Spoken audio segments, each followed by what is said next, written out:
Thank you for sitting down with me. I want to ask you about something that happened to you in the 1880s, the loss of your land. It's a story Rizal told in El Filibusterismo, but it feels urgent right now in 2026, especially in the Philippines. You worked that land. You cleared the forest with your own hands. Why did losing it matter so much that it changed who you were? You ask this as if I had a choice. I cleared that land with my wife, my children. When my wife died from the fever, my daughter died. The land was what we had to show for their suffering. Then the friar said it belonged to them all along. They had no papers, no proof, but the court sided with them anyways. I went to court asking for documents, for title deeds, simple things. I wanted to follow the law. I respected the law, but the law did not respect me. It was designed for people like the friars, not for a farmer with Spanish roots, and not money for lawyers.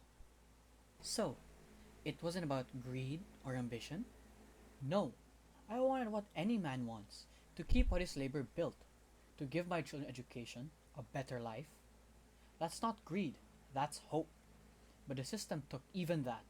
The rent kept rising, my patience became anger, my anger became resistance. There was no moment where I decided to become Matanglawin. It happened because there was no other path left. Let me bring this to now. In 2026, we still have farmers in the Philippines struggling. Rural poverty is double urban poverty. Land conversion is still happening.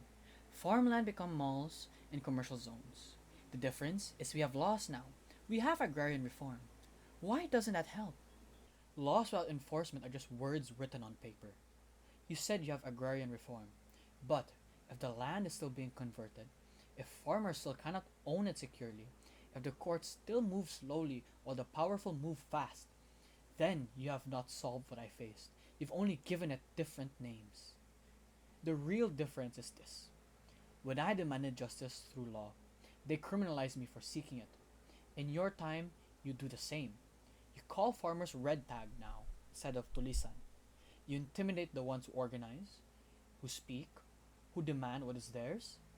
The method changes, but the logic stays. Poor people who fight back become enemies of order. Do you see violence as inevitable then? I see it as born from injustice, not from evil. A man can be patient only so long. A father can watch his children suffer only so long.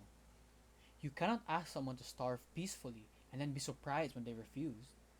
But I also know, and Rizal knew, that violence in response to violence does not make a better world. It makes a bitter one. What you need is not my example. You need a system that answers the farmer's question. Why can I work the land my whole life but never own it? Answer that question fairly, and you won't need rebels. Ignore it, and you'll keep making them. That's what struck me about your story. You weren't born a rebel. Exactly. I was born a man who wanted to work and feed his family. Your system made me into what I became.